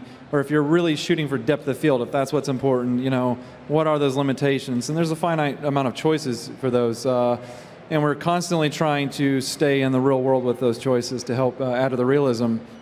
And other things we do to these shows as well when we're doing this lighting is that we try to add other photographic elements that are more subtle, that you don't really think about. It's things like lens distortion and chromatic aberration, which are considered artifacts, really. As you can see here, you can see the distortion added in and the rainbow effect at the end. I'm kind of breaking it so you can see what it is the actual chromatic aberration. And that's kind of where different color light wavelengths travel at different speeds through a lens. And when they're on a wide-angle lens, when the harder the refraction angle is, the focus is slightly different. A perfect lens, all the light wavelengths would focus on exactly the same point. But the imperfections in the lens is kind of what causes the character. So we actually... Normally, if you're working on a film and in visual effects, you try and take that stuff out. You're constantly trying to get rid of the artifacts. For us, since we're full 3D trying to create something more photographic, we actually add them back in. So we do things like that. Other little things you might notice is the interior shot stuff in the cabin has a much denser film grain than the exterior stuff, which you would also run into low lighting situations if you were to film it. So we add a lot of these things to try and add to the realism as much as we can. All right, so we have our cameras, we have our main hero, and what we have to talk about now, Ricardo, is performance. And actually, that's where you come in. Yeah, Mike, when we first heard that Varian was going to be the main hero of our cinematic, we were really excited about bringing such iconic Blizzard character to life. And when we were looking at the storyboards, we right away realized that Varian, he's going to go through a really wide range of emotions, and that's going to require some really subtle acting. Like Sandrick, mentioned before, creating a realistic character in CG is a big deal, and bringing that character to life is really hard. So for this show, we decided to work close together with an actor, and we were fortunate to have Jim Peary helping us bringing Varian to his full glory. So the process of working with Jim consisting in placing dots on his face, and that way it would be easier to the animators to follow his movements. And once we get that working, we will shoot reference using a helmet camera like this one. Once the whole process was done, the animator was able to, very close, study all the subtle nuances of Jim's performance. You can see all the eye darts, the muscle movements, the blinks, even the subtle skin sliding. And one thing that I want to point it out here, that we didn't use motion capture. All the animation for Varian was keyframe. So ultimately, it was up to the animators to transform, Jim's in Varian, grabbing what's the best of his performance and trying to make it unique to Varian. So here's the final result for this shot. Awesome. So we have our performance now. We're ready to go, but the cabin sequence is done, but we have to go outside of the cabin here. We have to talk about the deck of the ship. And as you can see here, this was one of our shot 140, we called it, and you can see this has a lot of stuff on it. And Seth, that's where your team comes into play again. Oh yeah, so the top of the deck, we had over 50 different unique assets in there, and we just have tons of stuff. You can see some gray shaded models here, not only weapons, but we have stuff like buckets, things to help fill out the scenes. And then you can see some shaded versions of the stuff that Mike's team did here. And the idea behind this is we wanted to just put as much stuff on the deck as possible to make it look like those 18th century ships that we had reference of. And the other thing, too, that we do here all the time in the environment team is we create what's called a modular asset. So you see these crates, we might actually put that in the cinematic and repeat it 100 times. And the viewer can't tell the difference. And then it helps save time with our budget by creating more interesting stuff that the viewer's eye will see to make it feel more realistic. Right, so we have all these items on the deck. We're trying to make it feel as live as possible. And actually, Vince, it's a good time to mention our maybe a little bit of a secret weapon here.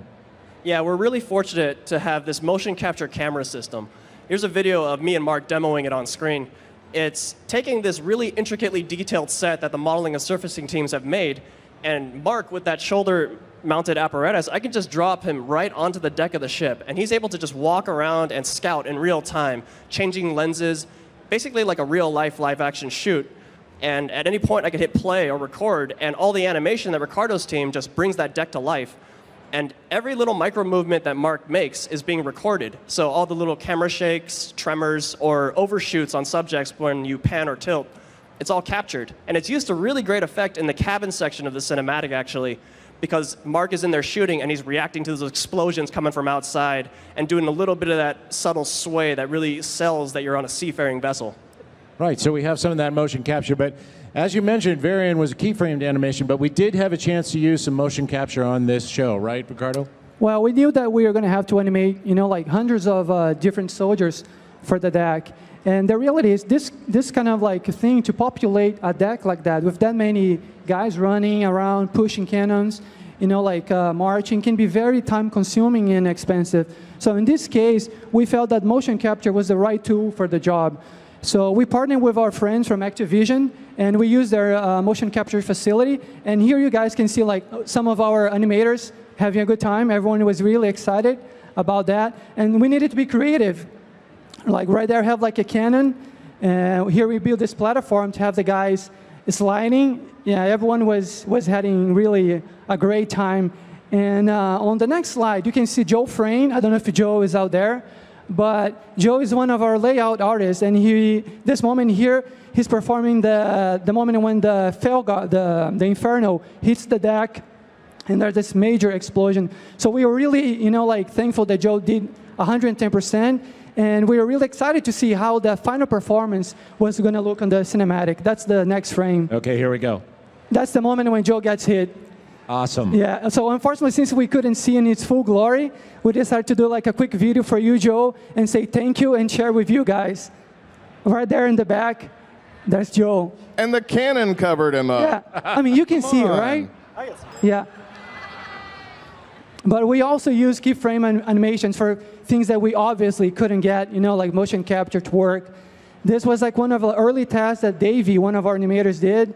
And everyone fell in love with this animation. It was really cool. But unfortunately, we couldn't find the right spot on our cinematics to put it there. So we needed to, unfortunately, we couldn't use it. It's a good example of how if the animation doesn't work for the story, if it doesn't move the plot along, we can use it.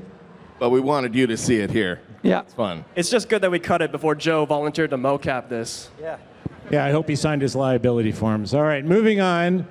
We're going to go on and we're going to talk about the deck. The deck is obviously live, but that's not the only thing in the shot. And I just wanted to take a moment to shout out to the effects team who created this beautiful water that you're seeing below. They did a great job. The effects department integrated that incredibly well with the Digimat team, which you hear about later. They were called on to do an enormous amount of water. You can see some of those passes here. We have water scenes, we have boat wakes, white caps, mist, and not just above the water, but also just below the water as well. We hear some of our early tests of trying to get that feel of a wave crashing into a shore, and they did a phenomenal job. We had a lot of good reference. I'd like to call out Seth. Thank you, Seth, for doing our bubble reference. Don't try here. that at home, it's a little dangerous. Yeah. Here's one of his tests, and the effects department was able to replicate that out just great. This is one of my favorite takes. Let's just put this on the screen right here. That is so epic. Look at this man kill water. Kill it. Angry. All right, so we use that reference. We start off with some simulations here from the effects team. I believe that's Gromosh Hellscream there, but even before we had a Varian, we used one of his models just to try and get the look and feel. And as we go through, here's some of the tests that you can see. And finally, the final shot here with all the water and the sword effects included and everything. Great jobs, and hats off to the effects guys for doing that. Great job. All right, so we're back to the scene, and I think we have a little bit of an Easter egg down there. Yeah, we got a little goblin tugboat that we put there, and if you look closely in the cinematic next time with the tiny magnifying glass, Did you not see it? Did you not see it? It's in there. Also here you can see some stuff we recycled from other cinematics. This one actually is the Alliance ship that we did originally from Cataclysm. Right? Yeah, this was based on the Maiden's Fancy, actually. Yep, and here you can see it being destroyed in that Booty Bay cinematic there. And then now you can see again, Mists of Pandaria cinematic. We use this again, both of those ships. And the thing about this is we built the back of the ship out to look really good. However, in this cinematic, we get to see the front of it. So we needed to put a lot more detail in. So we went through, in about a week, one of our modelers added a bunch of really cool detail. We recycled some pieces from our Alliance gunship, put it on there, added textures to it, and here we can see it in the final shot. So what I'm getting is it only took you about 6 years to model one ship. Right, yep. Awesome. Very good, very good. So lots of ships, obviously, on the ocean and up here, but we actually have one more ship to talk about, and that is the Horde airship, which is appearing out of the clouds here. For the Horde, yes. And we go to Mike Sandrick here for a minute and talk about that. Right, the Horde airship, obviously is architecturally very different from the Alliance gunship. It's a much cruder, much less refined way of manufacture, and we felt that obviously needed to be represented in the model. One thing that was really important for Mark was to find an interesting way to introduce it. So it pushing through the clouds, we actually took one of the defining features of the game model, which is the wolf head, and reinvented it in such a way that we really tried to work out the silhouette to get the read just right as it pushed through the clouds. All right, so now here's our 3D concept of that. And now, actually, I can go to Mike Sandrick, and you can talk a little bit about where the reference came from this, a little different source. Sure, Mike. So taking our cue from Mark and Chris that this should be a cruder design, Eddie Kim and Nathan Boyd kind of went back in time, and instead of 18th century frigates, they used 10th century Viking ships for their reference. Now, an interesting thing about this, it might look about as detailed as the gunship, but actually it isn't. We basically just concentrated the detail on that starboard bow section that you mainly see in that cinematic when you first introduce Sylvanas. And right, and that brings us to Sylvanas. Sylvanas. Oh, that was a great applause for Sylvanas. Another major character we haven't actually done in a pre-rendered cinematic, and that means we get to go back to art direction and really talk about Sylvanas here. That's right, and we ran with it. Sylvanas, such a beloved, such a well-known character. Her being an undead high elf, we really wanted those trademarks, those features to be represented properly. So we just went for some slightly wide-set eyes, very high cheekbones, and a very pointy chin. One thing that I felt was worth chasing, just to echo a little bit of what we did with Varian, was to add just a little bit more chisel in his face, maybe a tiny bit of maturity. So that's what we went with. Once again, the other half of the equation is the armor, and here we felt this is an opportunity to maybe recreate a little bit more fitting attire to the occasion here. She was going to be in one of her big battles she was ever going to be in, so we actually went in there and created an armor for her, added a midriff for her, but still tried to harken back to the outfit that she's so well known for. So, the shoulder. That's kind of her battle armor, that's right, really. Battle armor. Yeah. You got it. Right, and here she is, our final turntable. Obviously, all of her materials applied. And that means, Mike, she provided some different kind of challenges for the surfacing team here, right? Yeah. Young women in computer graphics are notoriously difficult to do. The main reason is that the detail on young women's faces is just much more subtle. If you kind of remember Varian's face, he's got beard stubble, he's got large pores, he's got wrinkles, he's got pockmarks, freckles, zits. I could go on. Scars, obviously. There's all these things that you can sort of hang on to create reality. Women have all of that, but it's much more refined, much more subtle. It's all got to be there. You can't just have it to be smooth, but it's difficult. It's even difficult to talk about. It is. It's a hard thing to do. But basically what we did is we went right back to photo reference again. This time we had a couple women volunteers in the studio, and we took high-resolution photos of their faces. And then Nathan Boyd, who did the look dev on this, did a fantastic job. Projected this on our Sylvanas model, and then cleaned up from there. So you can kind of look at this. Obviously, a lot of it is fantastical, but the poor detail that you see is from photos of real people. And here's the finished turntable. Another interesting thing to note, you kind of see that red subsurface in her ears. That's to give the illusion of blood flow. It's the illusion of red blood flow. I'm not really sure what color her blood is, but giving the illusion of red is what really the audience expects, because that's what you see when you see backlit ears or backlit fingers. And that just helps sell the reality when you see a fantastical creature like this on screen. All right, so we have our other actor, and Ricardo, now we have to make her move, and we have to make her move believably. Yeah, Mike, so the thing is, every time we animated one of our Blizzard characters, we want to make them, like bigger than life. We want to make them epic. But on the other hand, we also know that we needed to make it grounded in reality. Otherwise nobody's going to buy it. And the thing about Sylvanas is that knowing there's such, so many fans out there that love her, we knew that we needed to get it right. So unfortunately, nobody in our crew was like an expert in archery. But luckily, one of our animators, Glenn Ramos, he introduced us to Anna Maltese. I think Anna is out there. And Anna is like an amazing performer. She's like a martial artist, like archer. And she was kind enough to spend the day with the animation crew, shooting reference. But also she was like teaching us, like the proper grip, how to hold the bow, the right stand. And I think that's what makes the difference, like grounded Sylvanas movement and reality. And one other thing that I want to point out there is every time we tried to make, look like Sylvanas was working with Varian, because I felt that was like a very important piece of the cinematic to get, to show that they were like together in a common thing.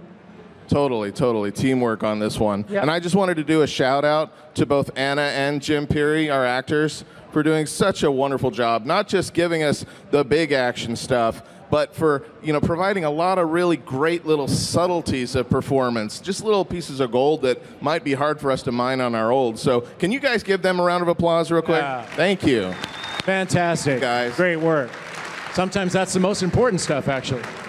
So we have our heroes here. We have Varian, we have Sylvanas, but we actually haven't talked about the bad guys, and that's obviously the demons. And the first one up is the Infernal, and we wanted to give the Infernal a big entrance again. Yeah, we haven't featured an Infernal probably since the original World of Warcraft trailer. So we were very excited to give him a big entrance, have him claw his way up out of the deck with the smoke fuming off, and the green fell. And the fell really is kind of a unifying thing for all of our demons, right? That's right, Mark. The demons were really meant to feel like they're part of a team, and we used the fel fire, the fel energy, as a unifying factor to do that.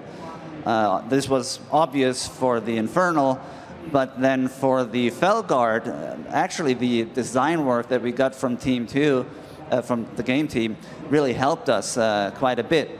If you look closely, there are actually a little distorted faces of, unfortunate tortured souls that have been absorbed into this guy's armor, the enemies that he defeats.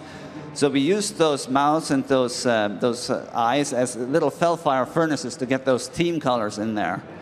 Now for the Felbat, we had to just be a little bit more subdued. We just pulled back ever so slightly because there's a lot of them in every shot. And if you overdid it, you'd just have a lot of green dots flying through frame. So really we confined the Felfire to the chest ridges, to the facial area obviously, and to the roots of the dreadlocks. All right, that sets out our villains, and now we have all our actors on the stage, and it's now up to the Digimat and lighting teams to really take us home and put these characters in an environment. Dan, that's where your team comes into play. Yeah, early on we knew that the cinematic was going to take place in 3 main stages. There was going to be the cabin sequence. We were eventually going to have most of the action happen out in the air, and eventually we would end up on the reefs leading up to the Broken Isles. And as you saw, the cabin was all modeled by Seth's team, done fantastic when we lit that. Jason Fleming did a really great job of lighting, compositing that. Anthony Efticari and Fabio Zangroni, our 2 Digimat artists, did an early test on the skies to figure out what could we do 2D versus 3D, because 3D is very expensive, 2D is not so much. And so what they did is got a lot of photographic reference, both some they took and different resources, and built out a 3D setup using 2D images in our compositing software, Nuke. And it proved to be very promising. As you can see here, you're getting tons of parallax, and it's actually quite difficult to do if you've ever worked with clouds in 3D, so they did a really amazing job. And here's some of it in shot. You can kind of see this is a fly-through attacking the gunship, and you can watch here we've done a little breakdown. So this is kind of the 3D that the lighting team would add back on top of that. Kaz Shimada did a really nice job of lighting and compositing this shot. And eventually we knew we were going to go to the Broken Isles, so we needed to reveal. This is the base Digimat that was provided by the guys for kind of everything we would build on in shots. We knew we were going to see it at slightly different angles, different cameras, but we just needed a base to go from. And eventually we would supplement this with 3D elements and effects and everything else. So that's what this was, and eventually the ocean would marry into that. And this is the reefs leading up to the Broken Isles. Seth's team, modeled all the reefs. Mike's team shaded everything, and then we've added the Digimat here so you can kind of see what it would all look like before the action takes place, because it's going to end up being this crazy, crazy shot. Dude, I still remember Mark's pitch for this thing. He came up as like, we're going to finish strong, boys.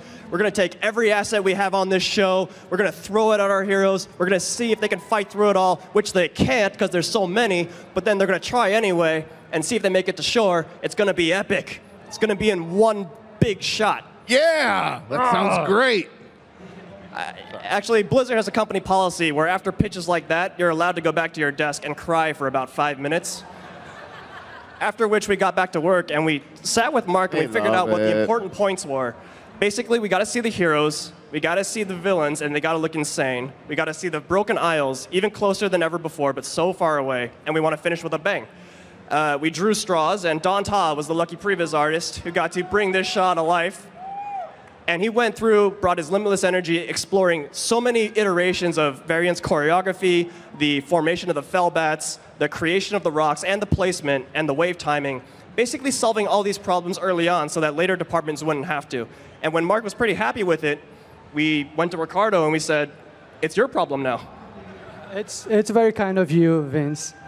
Yeah, so yeah, this shot was crazy. I can't remember when was the last time we had this many characters interacting with each other and with the camera at the same time. So whenever we have a shot like that, like our first instinct is to go outside our office and try to gather as many animators, like slash ninjas we have in our studio.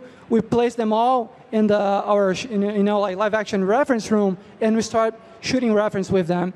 We probably did, hundreds of different takes for this shot, and you got the best piece of each one and compile them together. Since this was kind of like a complex shot, we decided that the best way to approach it would be splitting in 3 different animators. So I had like Dave Saab, he was in charge of the variant and the foreground. I had Corey Pelton, he was doing the Infernos and the fell bats in the background, and Alon Hellman, he was doing all the bats for the shot. I think by the time Alon was done with this shot, he was our bat specialist. Yeah.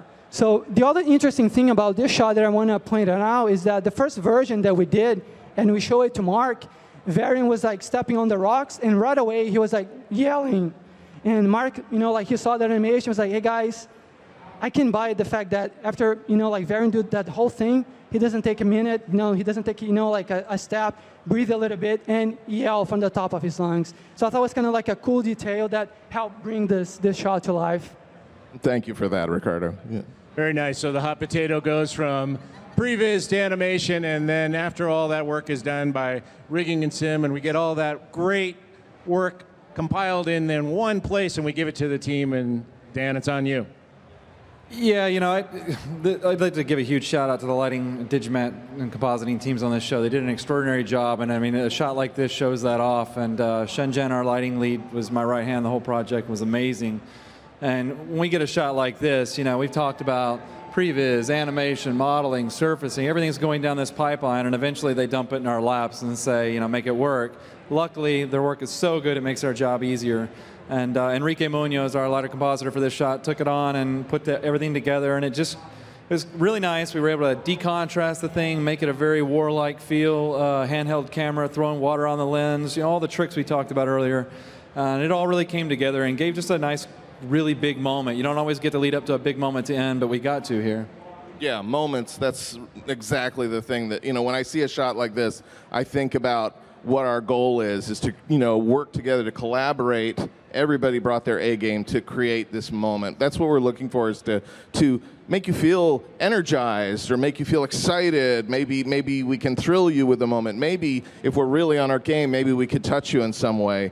That's what gets us excited to come to work every day. That's what gets us energized. So, we want to thank you guys for your dedication to this game and for your love of this, world that we all call Azeroth. Thank you very much.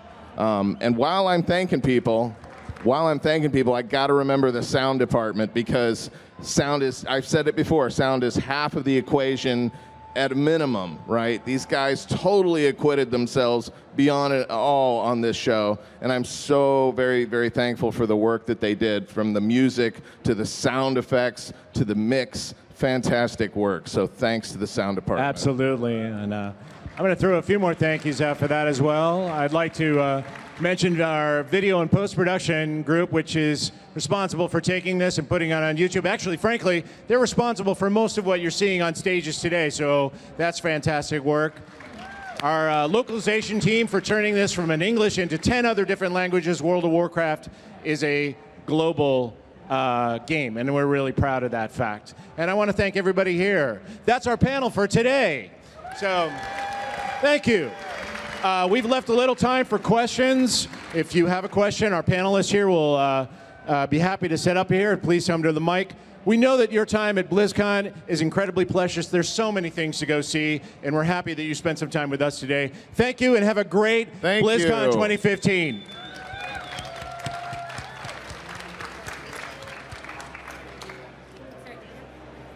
Hey guys, I just wanted to say you did an amazing job with that cinematic reveal. My question actually is about the Gamescom trailer, where we got to see Gul'dan revealing Illidan is back in the game. Now, you talk about sometimes reusing assets. Illidan's model, now was that, I know we didn't get to see much of him, but was that an updated model of the Burning Crusade cinematic model, or was that completely done from scratch?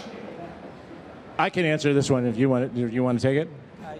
Okay, so I can say that with certainty that we looked at the model, and actually there was a little bit of a scramble when we realized, like, oh no, we need Illidan again. Where is Illidan? I'm not sure. And there are a lot of email trails trying to find him. And actually, I want to say that Xin Wang, our character modeling supervisor, happened to just have one in his pocket. And we took it from there and up-resed it a little bit because it needed a little bit of love. Just one thing. It's rare that we can reuse an asset verbatim. Standards and technology change so fast that even if we do reuse it, it's usually always redone to a higher standard.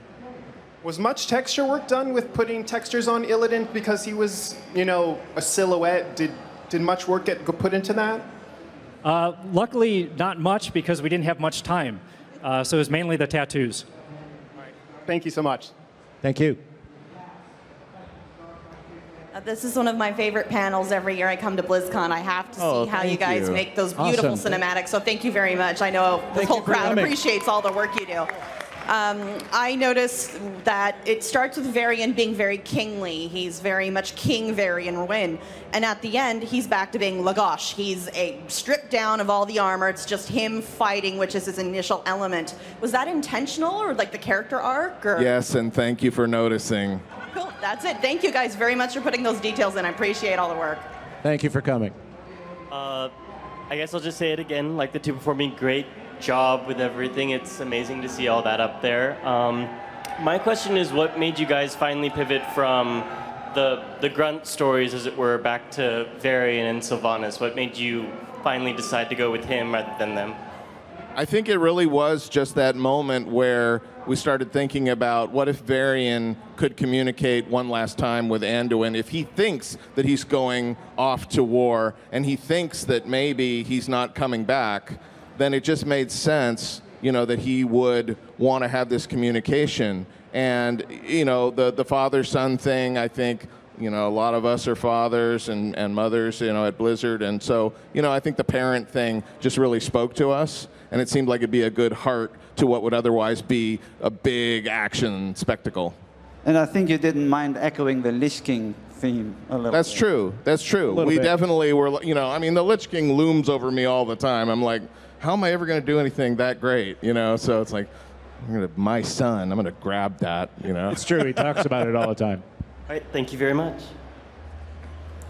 Hello, my name is Keaton. I was just wondering if you were always originally going to put Sylvanas in there, or was there something else? And what do you think she's thinking when she's looking across to Varian?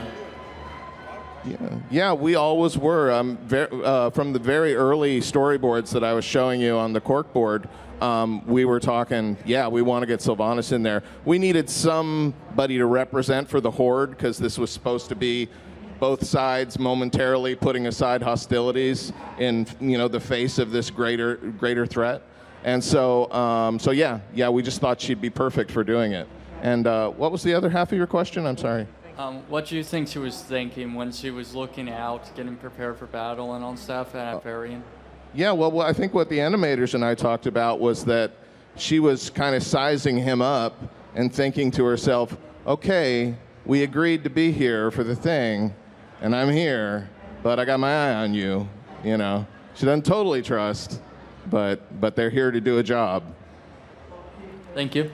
You're welcome. Thank you. Hey guys, just want to give you guys props for all your stuff, and I know you guys have found your calling. But my end-up question is other than these cinematics, have you wanted to do a short film for like WoW or Diablo or StarCraft? Well, I think we get that asked a lot. I think we're always looking to try and do something more than what we're asked. But to be honest, just to put it out there, the game teams have lots of ideas. We have lots of ideas. So right now, that's our focus, is supporting the games, making sure that you have the stories in those games, and that's where we're going to be for now. Thank you. Hi. Nice job on the cinematic again. And you mentioned something about you used the Diablo 3 cinematic, the quill and the candle holders and stuff. And I was curious if some of the old World of Warcraft cinematic things have found their way into the other cinematics. Like there's a Skull of Gul'dan hidden in the StarCraft trailer. I can answer some of that. Speaking of one of the skulls, like if you guys remember from, I forget which cinematic was, where Illidan's holding an Orc skull in his hands. You can see that repeated several times. It's on the Orc Ballista machine and the Warlords of Draenor cinematic. But yeah, we recycle all the time. I think that whole, for example, the Warlords, am I saying it right, Draenor? I don't want Chris Metzen coming and finding me later. Yeah, for example, like we'll just recycle tons of stuff everywhere, and I think about 50% of our environment assets and that, rocks and things like that, were recycled from previous shows. So anywhere we have a chance to do that, we do it all the time. On this one, we didn't have as many opportunities with a lot of the stuff on the top, but I remember talking with Chris, and we needed some candles and other stuff really quick because we didn't have a big budget. And I'm like, I'll find some stuff, throw it in there. So yeah, it's anytime we can do it, love to do it. If you look in the distance, when you see the gunship, the Warcraft, the Cataclysm Zeppelins are back there. But they could be paintings for all you know, can't tell. You know, they're tiny. You know, basically, anytime we start a new cinematic, the main character just goes on Craigslist and looks up all the props they're going to need for that show. So, like, even like that chair that's in that cabin is Arcturus Manx's chair from StarCraft. Right. That's right. We forgot to mention that. He just went up and he's like, oh, barely used. Okay, and just picked it up. All right, thanks a bunch. Thank you. I think I can speak for most of us when I say one of our favorite parts of the collector's editions is to get these cinematics on Blu-ray with lossless quality, you know, just a sound effects track, an audio-only track, the commentary. But the more collector's editions we get, the more of an ordeal it is to kind of sit down and watch these all in a row. Is there any internal talk of like a, you know, because Pixar has like a collector's edition of like Volume 1 shorts, Volume 2 shorts. Is there any sort of Warcraft collection or StarCraft collection on Blu-ray that you guys have been talking about? That's a really good question. It's a good idea. It's a great idea. Yeah, let's start it. Yeah, I know the feeling you have. On Legion, there are 1,720 hours of behind-the-scenes footage to go through this video. But I think we talked about it. I don't know how farther we've gone than that. I think it's always something that we've mentioned to ourselves, but at this point, we can't say anything or whether or that. But it's a good idea. I love it. Thank you. Thank you, guys. Okay, is that it? Oh, well, thank you so much again for coming. I just want to say one other thing, that Cinematics is a huge group. That's just a small smattering of people up here. We'll be happy to answer any of the questions you have. We'll be on the other side of the stage. Have a wonderful BlizzCon 2015. Thanks very much. Thank you. Thank you for attending the World of Warcraft Cinematics, the Road to Legion panel. Up next, the Blood and Treasure new content and features for Reaper of Souls panel.